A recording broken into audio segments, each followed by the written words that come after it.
नमस्कार सांग माने आज गोटे नुआ वीडियो को आपण मानक बहुत बहुत स्वागत। आज रेसिपी होची करंजी पिठा बा आपण माने ताको गुजिया भी कहि परंती।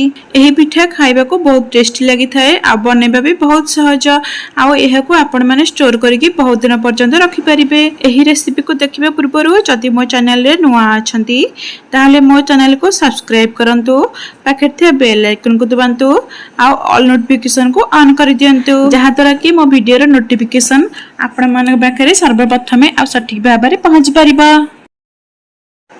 ताहले आसंतु देखिबा आज रेसिपी।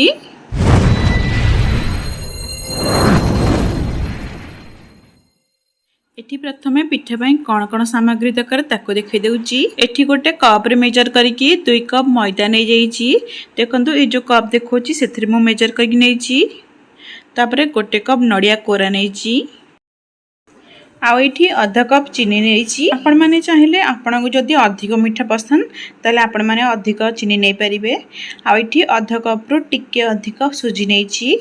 आउ एठी काजू को एम्ति गुंड करी नैची। आउ किछि गुजराती को गुंड करी नैची। आउ एठी किछि देसी घी नै देइची। आपण माने चाहिले जे कोनोसी घी भी यूज करि परिबे। एबे आसंतु जिबा नेक्स्ट प्रोसेस को।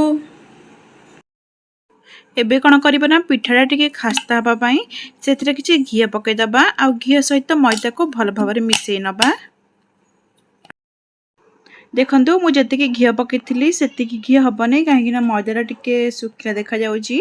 आ टिके घी पकै दबा मैदा रे से पर्यंत घी पकैकी गोळौथिबा जे पर्यंत मैदा को मुठा कले मुठाटा जदी भांगी जाउची तारे खास्ता हेइनी भल भाबरे। आ जदी मैदा को मुठा कला परे मैदाटी भल बांधी होइकी रहउची ताहले आमे जानिबा जे मैदाटा भल खास्ता होइची।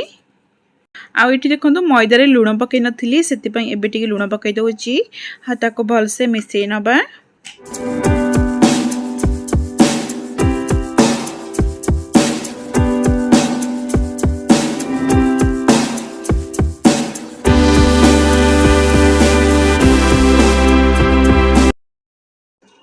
देखंतु एबे घी मैदा सहित भल से मिसी गलानी।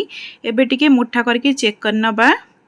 आ देखंतु मैदा केते बांधी होकी रहउची ताहले एबे हमर परफेक्ट खास्ता हे जाईची। एबे कोन करबा ना मैदा रे अल्प अल्प पानी पकै नबा आ ताको भल से मिसै नबा आ तार गोटे डो बनै नबा। मु एठी सब जाक पानी ऐड करूनी एक संगे रे काहे कि ना मैदा रा नले पानिया होई जिवो। एम्ति अल्प अल्प पानी ऐड करिवे आ ताको चकड़ी नेबे।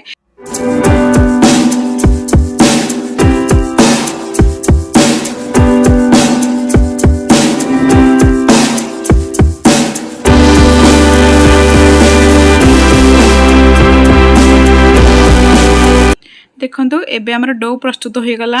आ देखंतु एठी गोटे कप रे पूरा फुल कप पानी नेथिली आ सेथिरो अल्प टिके पानी बळिला आ इतिकी ही पानी यूज हैला। एबे कोन करिया डोटा आउ टिके कळे हबा पई ताको घोड़ेई 10 मिनिट पर्यंत छाडी दबा। सेही 10 मिनिट रे आसंतु हमें पूरा बनै नबा। एबे कोन करिबा ना गोटे कड़ाई की गरम करि नबा आ सेथिरे किछि तेल पकै दबा। तेल टिके गरम होई गला परे सेथिरे सुजी को पकै दबा आ सुजी को टिके लाल पड़ला पर्यंत भाजी नबा। एबे देखंतु सुजी भाजी होके लाल पड़ी आसलानी। एबे सेथिरे कोरगी रखते नडिया को पकै नबा आ ताको भल से मिसै नबा। एबे सेथिरे चीनी को पकै दबा आ गुंड करके रखिथिबा काजू को पकै दबा। एबे ताको भल से मिसै नबा आ पूरा को पूरा सुखिला करके भाजीबा काहे कि ना हमको ए पिठा को स्टोर करके बहुत दिन पर्यंत रखिबार अछि। सेति पे पूराटा टिके ओदा हेले पूरा नष्ट होई जिबा आ पिठा भी खाइबा को भल लागिबनी। आ एठी देखंतु नडिया रो तो बहुत पानी बाहरे आ सेतिरे चीनी भी पड़ीची आ सेति पई आमे एबे ताको आहुरी सुखिला करिवार अछि। एबे ताको पूरा सुखिला हैला पर्यंत भाजी नबा।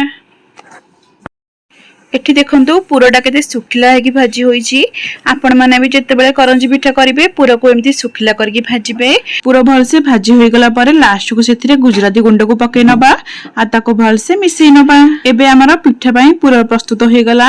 एबे हमें गैस रा फ्लेम को ऑफ कर दबा आ पूरा को टिके ठंडा हबा पई छाड दबा। एबे 10 मिनिट हो जाइए आ डोटा भी बहुत कलिया हो जाइए। एबे कौन करबा ना से डो रु अल्प अल्प नहीं ताको बॉल शेप रे बनै नबा आ ताको पूरी भलिया बेली नबा। पूरी भाया बेलिला परे जो पूर करथिले से पूर को एमती मझरे दे दबा आ पूरी रो जो चारिपटे टिके पानी लगे दबा ताको भलसे सेट करि नबा। पानी लगेबा द्वारा मैदार टिके अठा भलिया लागिकी रहिबो नले पूर बाहरी जीवो बाहर को सेति पे पानी लगेकी सेट कर दबा। तापरे एमिति गोटे छांच नै जिबा पिठा गढिबा छांच तापरे सेथिरे टिके घियो मारनबा न तेल भी मारी परंती। तापरे से पूरी को दे देबा ता भितरे तापर ताको भलसे जोरे चापी नबा। तापर एठी देखंतु हमर पिठा हे गला। आपण मानको ए पिठा गढिबा छांच मार्केट रे बहुत सहज रे मिली जिवो। जदि आपण मानक पाखरे छांच न थाए ताले आपण माने ताहाको हाथ रे केमिति बनेबे देखै नउची। मैदा को सेम जेमिति बनैथिले पूरी भलिया सेमति शेप रो दे दबा।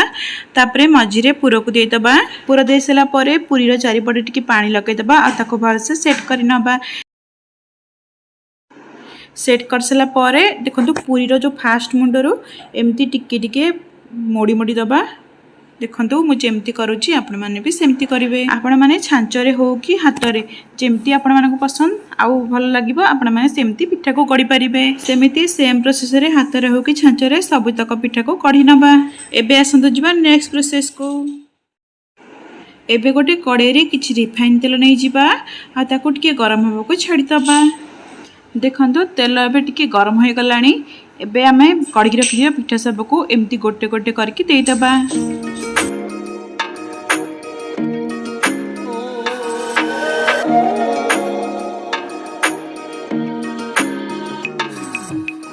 पिठा को तेल रे दे सला परे ताको टिके एपट सेपट कर नबा नले पिठा परस्पर मधे लागी जिवो सेति पय टिके एपट सेपट कर नबा।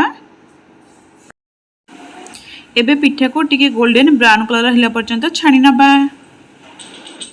देखंतु एबे मझरे मझरे एमती पिठा को टिके एपट सेपट कर नथिबा नले पिठा गोटे पटु बहुत ताती जिवो आ गोटे पटु पोड़ी भी जाई पारे सेति पय एमती एपट सेपट कर नबा। एबे तो पिठा हेनी ताको आउ किछि समय तेल रे छाणी हबा को छाडी दबा। देखंतु एठी किछि समय परे पिठा पूरा गोल्डन ब्राउन कलर हे आसलानी आ पिठा भी हमर भलसे छाणी होई गलानी। एबे आमे ताको बाहर को गोटे प्लेट को काढी नबा। एबे सही सेम तेल रे आ सब पिठा को पकाई दबा आ सेमती सेम प्रोसेस रे सब पिठा को छाणी नबा।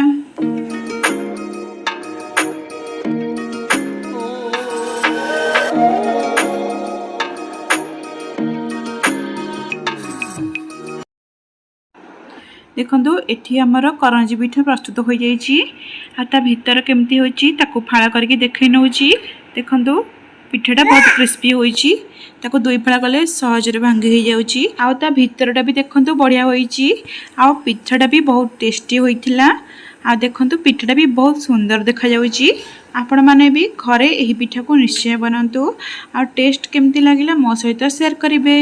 आपण माने एही पिठा को बनै की बहुत दिन पर्यंत स्टोर करके रखी खाई परिबे। आ जदी आपण मानको आजिर मोर ए रेसिपी भलो लागिची ताले मो रेसिपी को लाइक करंतु शेयर करंतु आ एमिति किछि नुवा नुवा रेसिपी देखिबा पई मो चैनल को सब्सक्राइब करंतु।